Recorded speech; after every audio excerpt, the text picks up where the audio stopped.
made it.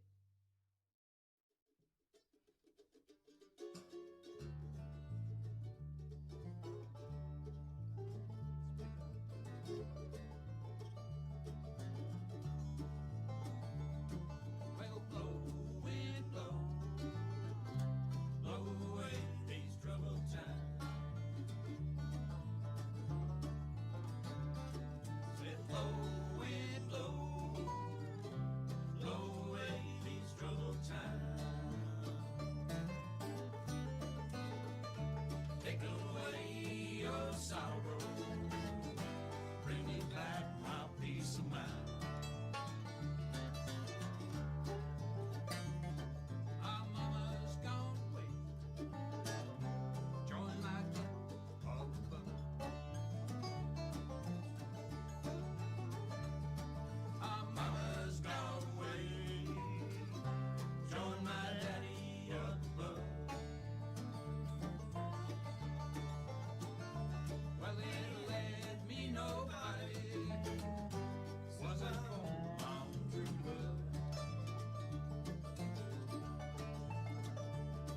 Our money's hard to come by, and there's always been a day.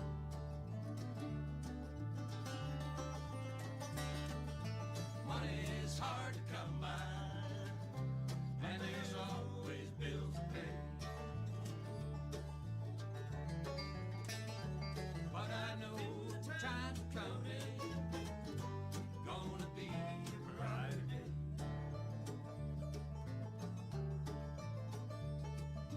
Blow, wind, blow, blow away these troubled times. Blow, wind, blow, blow away these troubled times. Take away your sorrow, bring me back my peace of mind.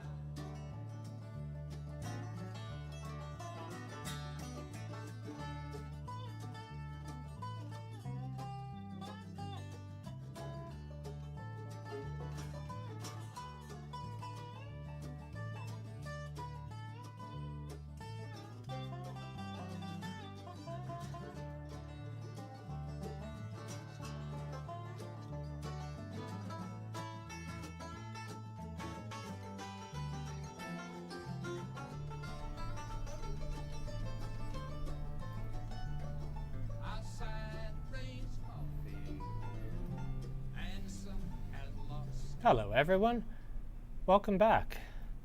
You'll probably notice a slightly different arrangement here regarding lighting. Our air conditioner is broken today, so there was no way in hell I was having the hot lights on. So special thank you to Craig and Steve who bought us the cool light, which is the only one we can have on today because I absolutely refuse to have the hot lights on.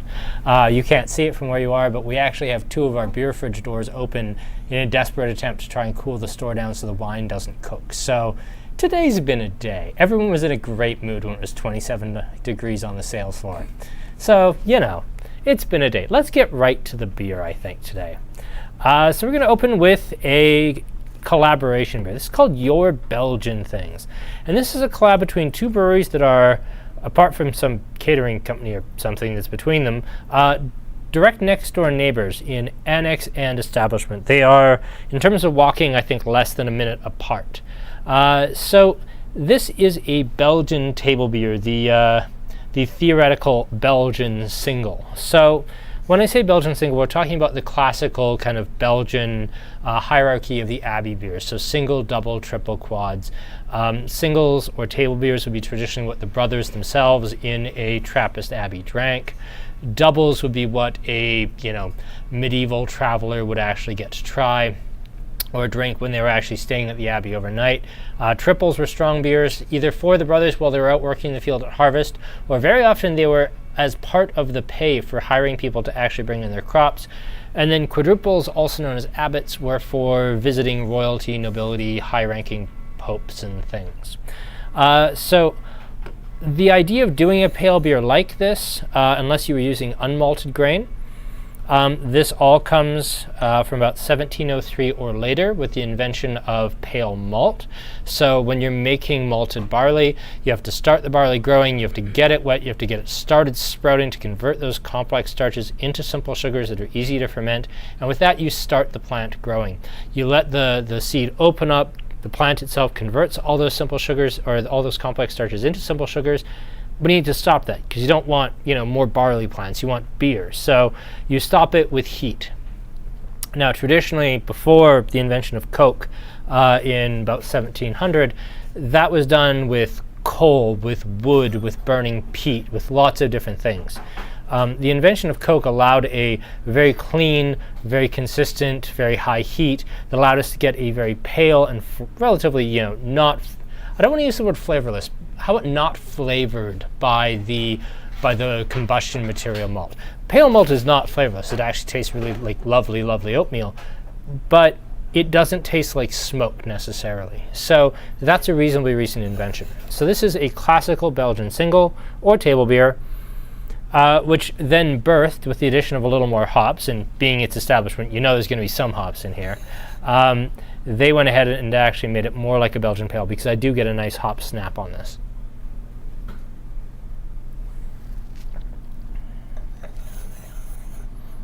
Hello, Jeremy. Hello, Grant. Hello, Devin. Oh, Barry's here. Hello, Barry. Nice to see you again.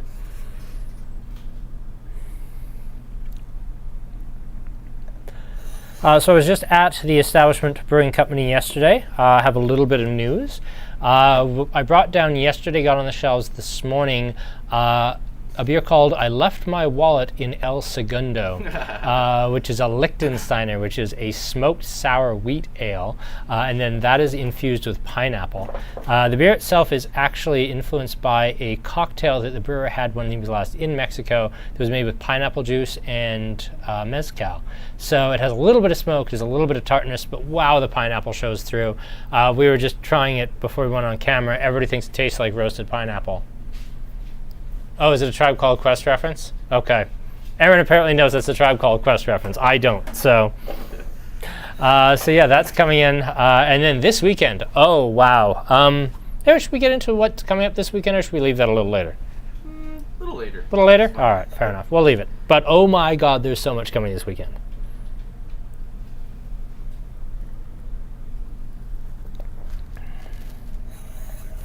Does anyone do a beer with peated barley? Really interesting question, Craig. Yes, they do. For the North American market, there's a brewery called Harveystown that does a beer called Oladube, and they have done that. I don't know if it's done with peated barley, but it's been aged in Isla barrels, as well as in Highland Park 12 and Highland Park 18 casks. Struggling with the name of this brewery. It's a really amazing brewery out of the Netherlands. Nigel, Dutch brewery with black and white labels makes really amazing imperial stouts. De Molen, thank you. De Molen Brewing out of the Netherlands. They make absolutely spectacular imperial stouts, including some that use peated malt in them. But the best one that I can think of is actually one I had on the Isle of Isla when I was there back in 2008, I think. And they had a series of stouts, each of which was made with the barley from a different single malt distillery, of which I believe there's 8 on Isla, plus Port Ellen would be 9, but of course was closed until starting in 1983, and then is just now being reconditioned to reopen. So they've made a Bruichladdich-based beer, they've made a Lagavulin-based beer. They basically take the peated malt and use that to make a really cool stout, or at least they blend that peated malt into an existing base beer. But yeah, they exist. I don't know if I've ever had one I really like that's used peated barley. I tend to think they taste very, I don't know, like a chocolate-coated ashtray. They're not desperately good beers as far as I'm concerned. Maybe I'll be surprised someday and there'll be a peated beer that I really like, but I haven't had one yet. Actually, when I was staying at Bruichladdich, I got to stay in the guest house, and quite possibly the worst beer I've ever had, worse than Bud Light Chelada Lime, had to be basically just some bottled mash, what would that be? Wort, some bottled fermented and carbonated wort from Bruichladdich. And it was just the new make wort that they just thrown in a bottle and carved. It was disgusting. Standing in the mashing room at Bruichladdich, it smells spectacular. It smells like the greatest slightly peaty batch of oatmeal in the world. And when you're mashing in a new whiskey, basically take the crushed barley and you bring in hot water, and they mix it up in this. It's from I think the 1860s, so it's all cast iron and wood, and it's this giant, crazy, like industrial revolution machine that goes around and turns everything. And they basically make a giant thing of like barley oatmeal, and it smells spectacular. Unfortunately, it doesn't last. Once it goes through the stills once, it kind of smells like hot copper. But that original smell of standing there in Bruichladdich is one of the most visceral and lingering memories I have from my time at Bruichladdich.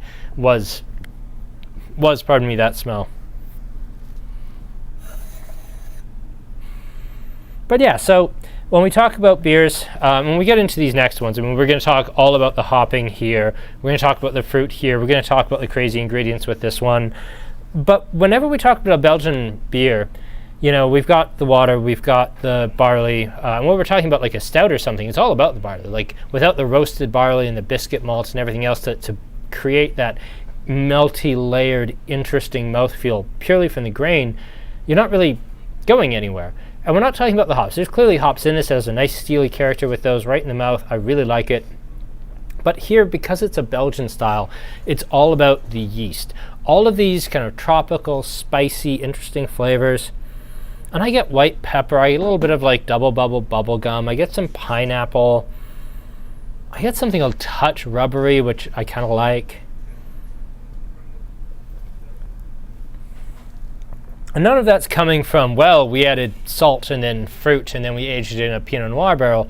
They really cleverly managed their yeast. And I really do admire a brewery that does more with less. I was just at a brewery, we'll have them next week, in Calgary, called Tail Gunner, actually. And they had a true step decoction Czech Pils. Now, for those of you who attended our Pilsner tasting with Craig and I, you'll be familiar with what a decoction mash is, but basically you start out with a cold mash, and then you take a portion out of it, you boil that portion and then add it back, and then slowly increase the temperature by taking a part out, boiling it and adding it back, and slowly increase the temperature that way. I was actually standing in what's going to be the tasting, which is going to be really, really cool. They're an old body shop, and they're going to have a big overhead door that opens onto the patio. Stunning space. But they're brewing right now at Field and Forge, which everybody right now who's at or above capacity is brewing at Field and Forge. I was talking to Blake, who used to be the head brewer at OT and is now going to be the head brewmaster, or is the head brewmaster at Tail Gunner, and he was saying, yeah, you walk into Field and Forge these days and it's just a who's who of the brewing industry because everyone's at capacity, everybody needs space, so everybody's brewing at Field and Forge. So even if you've never had a Field and Forge beer, oh wow, it's that dark. I just saw the camera feed. Wow, it's really dark. That's fun. Did I get any of this to awesomeness? Yes, I'm ordering it next week, Craig. And it's 100% Saaz hops. It's actually 100% Czech malt imported from Moravia at triple the price of Alberta Pilsner malt. So yeah, it's a heck of a beer. Blake did a spectacular job with it. It's, I think, the best Pilsner I've ever tasted made in North America. Yeah, I'm really struggling to find one I like better. Ooh. Okay, part-time model, but that's not a traditional, that's a New Zealand Pils. But we'll get to talking about part-time model in a minute. It's probably the heat, but I realize this has turned to like a tangent fest. It hasn't been a very focused tasting, for that I apologize. But even with the hot lights off, it's so damn hot in here.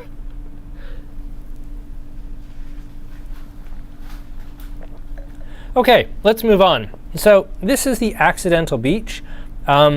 This was in part, along with the Labour Party, kind of the impetus of what I wanted to do with this pale ale tasting. We actually had this sitting in the fridge for about a week before we finally put it on the shelves. SYC dropped off the beer to us and then they didn't give us a bill. For like 4 or 5 days, we didn't have a way to sell this to anyone, so it just sat in the fridge, hanging out, waiting for us to be able to sell it. We tasted it, obviously, and we loved it, but we couldn't talk about it, we couldn't sell it, we couldn't do anything, because I can't sell anything I haven't paid for. You know, AGLC regs and everything. So, no, that was the thing. So this is a American Pale Ale with citrus and lime. And I really like the color scheme because it really goes right into what I want to talk about regarding American Pale Ales. Now, we talked about this a little bit, I think a couple of different times. I think when we did maybe the 88 event, and maybe one other, we end up always coming back to Sierra Nevada in 1980. And I just realized when I was doing research for this, Sierra Nevada Pale Ale's 40. But yeah, Sierra Nevada Pale Ale, one of those beers that really just broke ground for the North American craft brewing industry. Yes, you could say New Albion did it earlier, but New Albion didn't succeed. They certainly broke the ground. They influenced everyone from Vinny Chilurzo at Russian River to the guys at Sierra Nevada to everybody. Like, they are the reference one for the people who were into craft beer around 1980 in Northern California. But to everyone else, it is kind of Sierra Nevada. And what Sierra Nevada did is they brought out this bright, fresh, clean pale ale. The guy, Ken, who was running Sierra Nevada and started Sierra Nevada, he actually had started with a homebrew store, and he was actually running up to hop fields in Yakima and actually going up and saying, hey, can I buy, like, I don't know, 100 pounds worth of hops? Just I'll package them into 1 pound like things and resell them in my store. So he already had the connection to American hops. He already had everything he needed, and he just went in with the idea of, I'm just going to make this amazing beer. They started with some repurposed dairy equipment. It wasn't even like a proper brew house, and they didn't actually open with their famous pale ale. That came later. They actually started with a stout. But they were the ones with their kind of single grain, American pale ale, classic grain, just American pale malt, two-row barley, and then they used 100% Cascade hops, and then they had, at that point they probably bought an off-the-shelf yeast, but they've come to have their own yeast strain called Chico or 1056, which is the reference yeast for every home brewer just because it's so damn good and so easy to use. They really are the reference for all of these. So it would be remiss to have a pale ale tasting and not at least, tip a cap to Sierra Nevada, because if you haven't had it, it's damn good beer, even 40 years on. And for another, like, you're drinking history at a certain point. Like, everything that we have for the IPA movement, everything that we have for North American craft brewing, there were lots of people who did it earlier. The only people who proved it could be like a massive money-making success that more than a couple of crazy people should do were the folks at Sierra Nevada. And yes, it is kind of like a margarita beer. Yes, it absolutely is. I love margaritas. And, I talk a big game about being Mr. Fancy Booze here on, the video feed, but I like frozen margaritas better. I do. I like it served like large and cold and basically just a liquor Slurpee. And that's my own failing, but this does very well at kind of copying that. I quite like this. And yes, Corey, I agree that the lime is just stunningly delicious. Am I getting part-time model? Well, that would be telling, wouldn't it? All right, fine. We're done talking about the second beer here, so I will at least touch on what we're getting. And by touch on, I mean gush. So yes, when I am at establishment this Saturday, we will be getting another 6 slots of part-time model. Same hopping schedule, same everything. It's going to be absolutely amazing. And we are getting 6 more flats of the Super Fusion Pink Guava Sour, which is good because by then we'll be out of Kaleidoscope Eyes. I think there's 1 4-pack of Kaleidoscope Eyes left on the shelf right now. I just stocked the fridge about an hour before I went on camera, so yeah, that's going to be gone. So that's what I'm getting from establishment. From 88, I'm getting their Paloma Sours. So Palomas are kind of a grapefruit pop-based cocktail from Mexico. It's a very, very popular kind of alternative to a traditional margarita. They're a little bit sweeter, they're a little more grapefruity. It's very tequila-based, and they're doing it as a 6-pack of small cans, which I think is the only time I've ever seen a 6-pack small cans from 88. And I'll be getting, I think, 4 flats of those, so those will be a lot of fun. And then there's the big one. Then there's the one I've been deliberately not talking about. This Saturday is Saturation Saturday, which means we're going to get Super Sat. We're going to get regular saturation. We're going to get the return of Super Duper Saturation. And most exciting to me, we're going to get back Summer Saturation. And more than that, Cabin is strongly encouraging us to do mixed 4-packs called Sat Packs, where you get 1 each of the 4 for 1 price. I'm over the moon excited about what I'm picking up this Saturday. I'm not looking forward to unloading it all from the truck because it's going to be like 60 flats of beer, but I'm really stoked for what we're getting this Saturday. So yes, that is what we're getting in total, unless there's something really cool at Annex or SYC does a delivery or something else. Now, speaking of, I did stop one more place other than Tail Gunner when I was in Calgary last, and I actually bought some beer. I stopped at Heathens Brewing and actually got a really, really fascinating lesson on how to brew without gluten, because Heathens is Western Canada's only entirely 100% gluten-free brewery. And I'm sure about half of you just tuned me out immediately and said, well, I don't care. You should.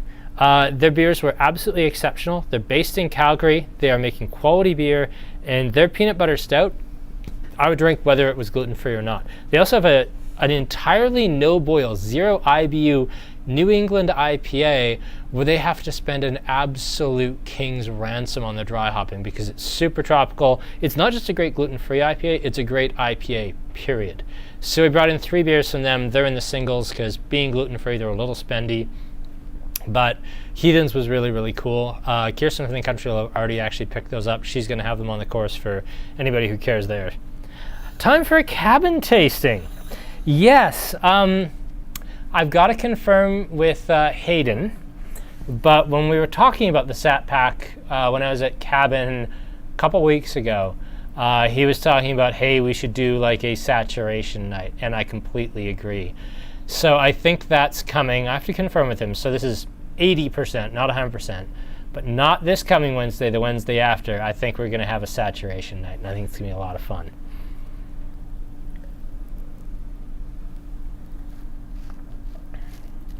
Sorghum malt? No, they use exclusively rice and millet because they find that buckwheat and sorghum leave the beer tasting kind of astringent and a touch sour, and they wanted something brighter and cleaner than that.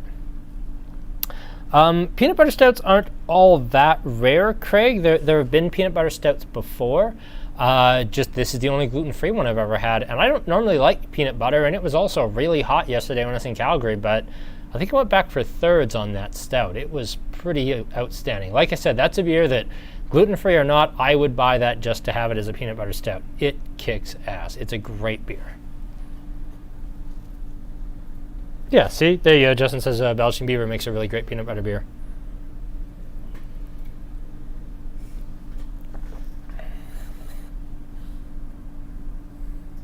Sounds like a saturated market. Boo, Chad. Boo. Terrible.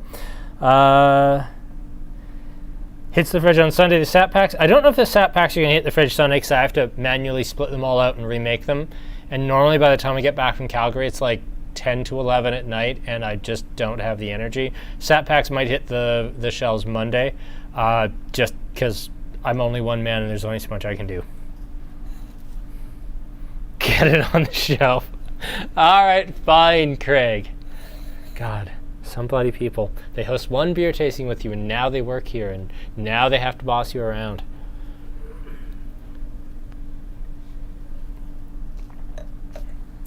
All right, fine. Let's move on to the Labour Party here. As soon as I'm done my accidental beach course.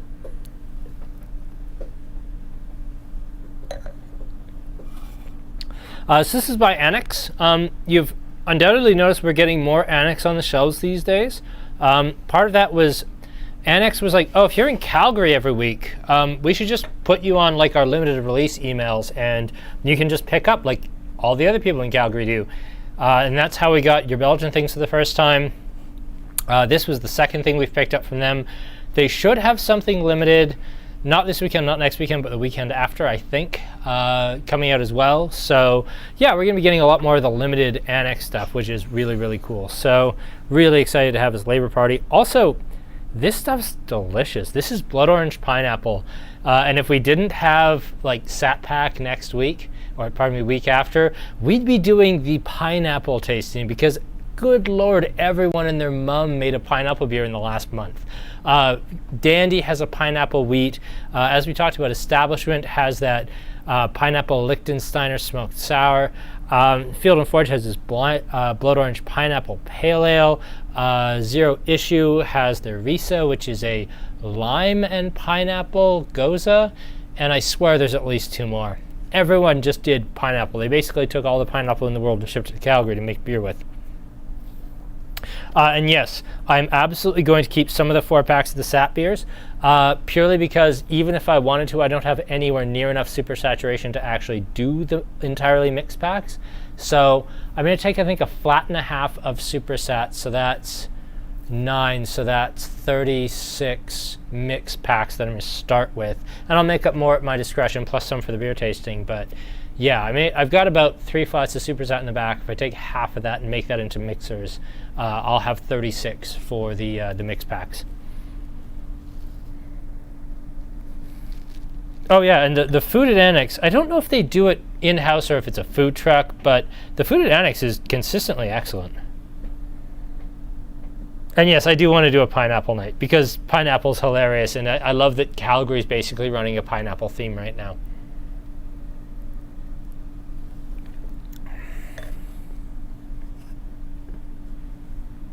Speaking of themes, now nobody needs to rush. We're not going to rush. You know what? It's way too hot to rush. But let's talk a little bit about what we're going to do next week. Now, we've had some weird beers on this show. Some great beers, but some really weird beers. And normally when we do these, I say, okay, well, we'll do a couple or 3 weird things, but we'll always do something safe so that nobody watching at home, maybe it's their first time having the beer tasting, maybe they're just Bud Light drinkers. There's not going to be 4 things that potentially everyone's going to hate. Nah, screw that. That's boring. Let's just go for it. So I've decided to just open the doors and say, okay, we're doing weird things that people are doing with beer right now as a topic. Good luck fitting that in one line, Aaron. So we're doing kind of weird adjunct things. So we're going to do the Cool As, the Cucumber Lime Goza from Cabin. It's our second cucumber sour because, of course, 8-Wired does one as well. Very different beers from each other. The 8-Wired is more upfront. The Cabin's a little more laid back. I like both. I'm really excited to taste this with you because I think it's interesting just how different 2 different breweries can do a cucumber sour. Next up, Moody Ales. They've got a lavender sour, and I really did not think I was going to like this beer, and then ended up really liking this beer. All of these do come as 4-packs, by the way. And then 2 returning beers to the lineup. We haven't done Tiffany in a long, long time. I think 88 was week 3, and we're now in week, 14 or some damn thing. We're going to return to Tiffany Rosé Saison, and as it says on the back of the can, it's complicated. So this is a Belgian-style Saison made at 8% alcohol that's then aged on red wine lees to give it kind of that pretty red wine rosé character. Just like the Burdock guys are doing so many of their beers with like Ontario Gewürztraminer wine added in or Gewürztraminer grapes added in. These folks are making it on top of some wine must. So really, really interesting kind of beer wine hybrid. And then I couldn't do weird additions without doing literally the taco beer. A, because I love this beer, but B, I mean, it's a beer where they added basically tacos to it. How do I leave that out of this lineup?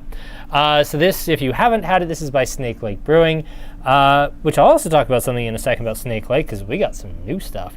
So this is a New England IPA with flaked maize, a bag of tortilla chips, lime zest, and salt added to every batch. So that's really fun. So that is Weird Beers Week. Likely, like 90% likely, followed by Sat Week or Saturation Week. And then if Saturation Week for some reason just doesn't work out, it'll be Pineapple Week. And then we'll see what happens after that. That tissue paper's totally going to fall off, isn't it? Yeah, it hasn't yet. Now, wine tasting this Friday night,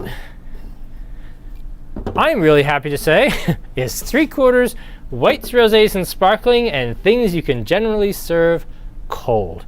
Because by God, it's hot. So this is Muga. And Muga, if you're not familiar, they're just one of those Spanish wineries where you know, if you're sitting in a restaurant and you get poured a glass of house wine, it's like, oh, well, what was that? They're like, oh, it's Muga. Oh yeah, that's fine. Muga's just that respected. We were originally going to have the winemaker from Muga joining us, and then he realized that was going to be like 4:30 or 5 in the morning for him, and was like, yeah, no, I can't do that. That's way too early in the day to be like drunk.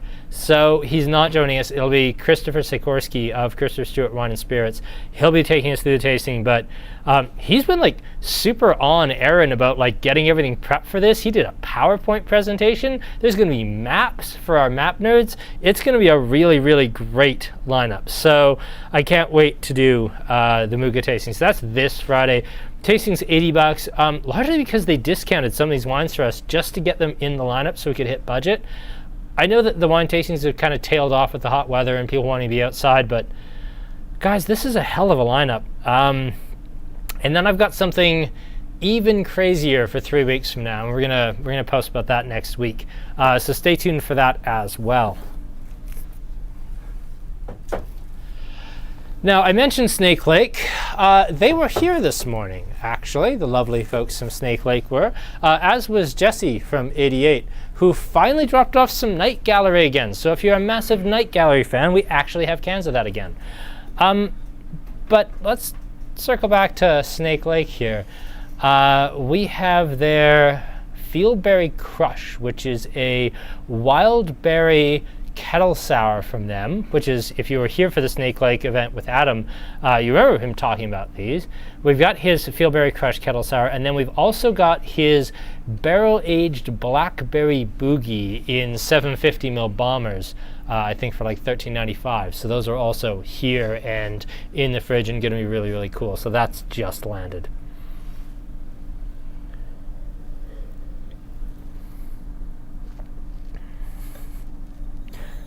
To whoever is monitoring the Andrew Hilton feed, hold us a wine tasting. Well, that's Aaron. I can absolutely put you in touch with Aaron there, Craig. Oh, hold us a wine tasting. No, you mean like hold you a kit. Yes, I can do that, Craig. Sorry, misunderstood. It's too hot for understanding. I also like the graphics on this. I like that it doesn't look like an Annex can and it doesn't look like an establishment can, and it's just a little different. I quite like that. Chad, I keep hearing about the Pass Brewery, and no, I haven't seen any cans yet. I haven't heard anything, but then I don't get out to the Pass very often personally, so I don't really know. I've kind of had my ear to the ground with that one, waiting for something, but I haven't heard boo. So maybe if they've started counting the last couple of 3 weeks, maybe they have been, but I haven't heard anything about it. But it's a nice reminder to look in again and just see what's going on there. I'm sure everyone would like me to just rush through this beer, and, you know, I really should, but I really like this. As you all know, I'm a massive, massive, massive wave pool fan, and no matter what we put on the table, that's probably going to be my number one when we rank these, but it's giving it a heck of a fight, isn't it?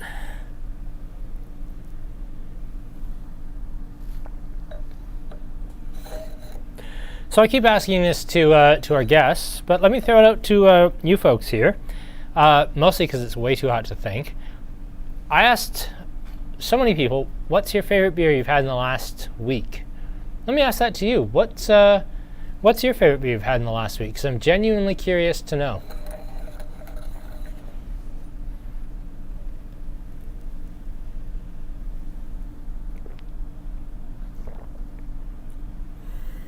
On the Labour Party, how do I describe the nose? Oh, darn, I have to pour more in my glass, twist my rubber arm.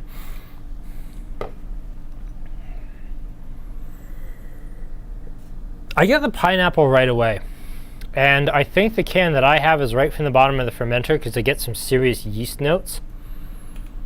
Like the yeast to a certain point on my can at least is actually blocking up the pineapple a little bit, which is interesting because I've had this on tap, I've had this from different cans, and the pineapple was way more on top.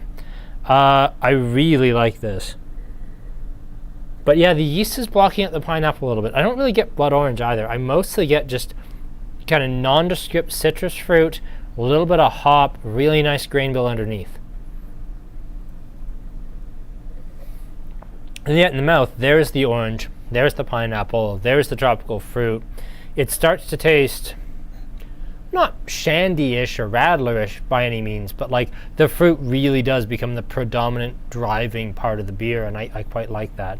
But yeah, if you're struggling to pick some things out of the nose, yeah, you're not alone. I'm getting a lot of yeast on this, and I think it's just this batch of cans that we got, for whatever reason, some of them might have come right from the bottom of the fermenter.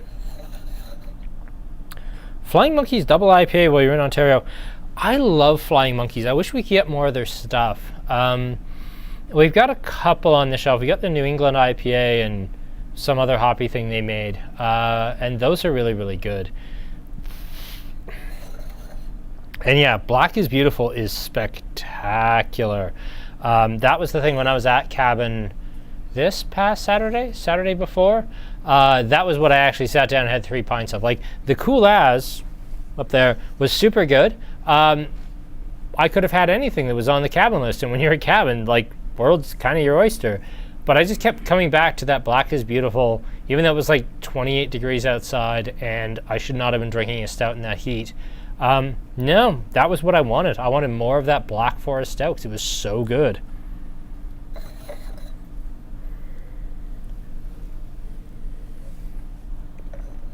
All right, let's jump in on the wave pool. And you hit, first off, Lorraine, thank you for saying that. But one of the things that I actually get from Devin and the people who are probably better at actual business and that than me in the store is I get pushback into the things I put in this lineup, because they're absolutely right. Like, I could sell this by the 4-pack, sell this by the 4-pack, sell this by the 4-pack, and be sold out, just completely cleaned out, with ever sampling it, without ever talking about it, without any of that. It'd just be gone. But I like doing the interesting stuff because I have to stand up here for the better part of an hour and talk about it.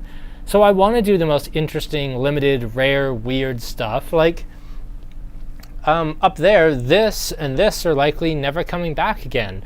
And if we do the saturation week, like, those sat packs are going to be in limited demand, or limited supply and high demand. I would be incredibly bored if we didn't do the most challenging rare stuff. And that's part of why I wanted to do pineapple next week if Saturation Saturday wasn't happening.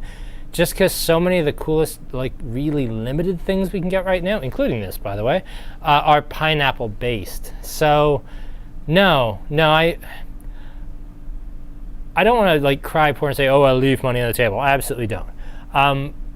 But I do make a real point of featuring things that would sell out whether I tasted them or not, just because I think they're interesting, and I respect the program more than I really want to just maximize profits. So no, this is a point of pride for me, and thank you very much for saying that.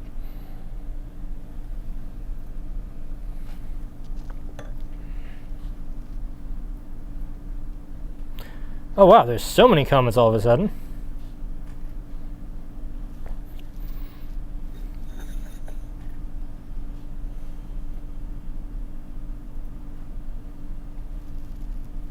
The Nectarine is really neat. I like that beer quite a bit. And Todd's, your favorite is the your Belgian thing. Yeah. I also quite like this. But let's talk about the beer in our glasses here. So they call this Aloha Sunset. I got a little bit meta again. Happens. So this is the wave pool. Now, when I first sat down at 88 and I bellied up to the bar, and they had no idea who I was, and I was just some guy from Lethbridge walking in and just taking a seat at the bar and skipping the line because I was a jerk. This was not my favorite beer they made. In fact, it was my least favorite. I actually had to be more or less talked into taking Wave Pool because I thought the Night Gallery and especially the Ring Pop were just so much, and the Double Dare were just so much better. I've really come full circle on this, and it's become my favorite of all of the core beers from 88. Every now and then they'll make a seasonal that I think absolutely nails it, but Wave Pool for me, they call it a hybrid between West Coast IPAs with kind of the pine resin and grapefruit and bitterness, and East Coast IPAs with the hazy profile, the stone fruits like peach and apricot, and then the low bitterness and high aroma. They're kind of trying to bridge the two styles and make a bi-coast IPA, and I really respect just what they're doing in terms of brewing here, because it's really easy to kind of say, oh, well, this is what a West Coast IPA is. You use Chinook and Centennial and Cascade. You make it about 6.5% alcohol. You use, 95% two-row pale. You throw in 5% Crystal 60 or less these days probably. And away you go. There's your West Coast Pale Ale. And, New England IPAs follow a fairly similar program. These I said, no, we're going to do both. And that was so interesting to me. And I think part of the reason I didn't like this early on is they were still dialing it in. They were still working on it. They liked it enough to release it, but it wasn't there yet. I would say about 3 to 5 months ago, probably closer to 5 months ago, this got there for me. And it's now just my favorite in the 88 series. We can't talk about pale ales without including India pale ales. And this is just, to me, there's West Coast, there's East Coast, and then there's this that kind of gets, for me, the best of both worlds. And I love taking this out and tasting people on it, just in the off chance they haven't had it yet. Because this is one of those beers that just fits me perfectly, and I really like it. I would say of everything in the whole store for beer, I probably definitely take this home more than anything else we sell. And the first comment I read is Deirdre hates it. That's great. Awesome. And Todd, so am I. Like, everything is just so much better now. We have so many different breweries. And, I'm driving up on a Tuesday to pick up, the smoked pineapple sour from a brewery that I love and I know everybody by name. And then stopping off at a brewery that's like forcing the people who are doing brewing for them to do like a traditional Czech style step decoction match, and then I stop it off at a dedicated like gluten-free brewery, and then I drive back. Like, is this Alberta? Is this the place where like I struggled to sell Tree Hophead because people thought it was too bitter 15 years ago? It's a complete mind-changing, mind-blowing experience compared to where we started. It really is. And yeah, Long Shadows is just your super classic, old-fashioned West Coast IPA, and I still love Long Shadows for that. We're not going to fight, probably. I mean, I'd watch, but, we're not going to fight.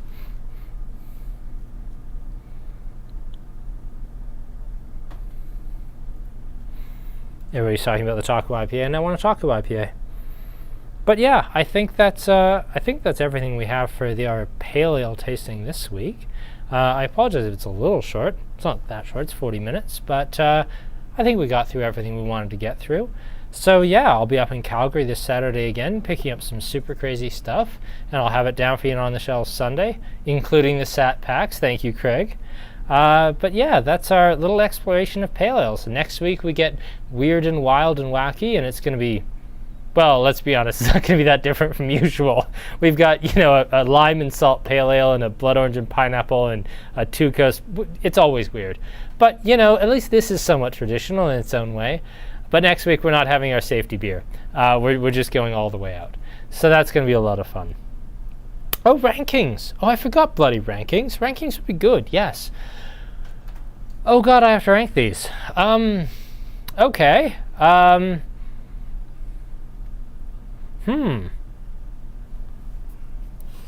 1, 2, 3, 4, and I know I said this would challenge for first, but I really like that more than I thought I would.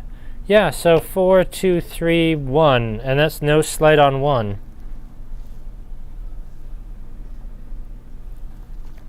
A lot of love for 4 and 3 so far, and then 1, 2, 4, 3, so awesome. And there's no bad beer in this lineup, really and truly. 3, 4, 2, 1. Yeah, no, that's fair.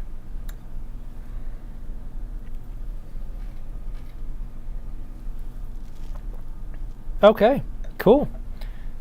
Aaron, you actually didn't taste anything tonight, did you? So you can't give her rankings. Nope. How sad for you. Yeah, he'll live. 1, 2, 3, 4. 2, 1, 3, 4. 3, 2, 1, 4. Okay, yeah. I'm seeing some dislike for 4 lately, but that's fine. Our first 2 comments had it first, so who knows. 1, 3, 4, 2, and 3, 2, 1, 4. Okay. Yeah, nice, Jeremy. And yeah, I can't wait for next week either. We got some really weird and fun stuff. So I think we'll cap it there. We'll let you get back to your baking evening, and I'll get the heck out of this hot store and go do something cooler. For the meantime, then, I'm Kyle with Andrew Hilton, dying here, and I'll see you next week. Thank you very much and goodbye.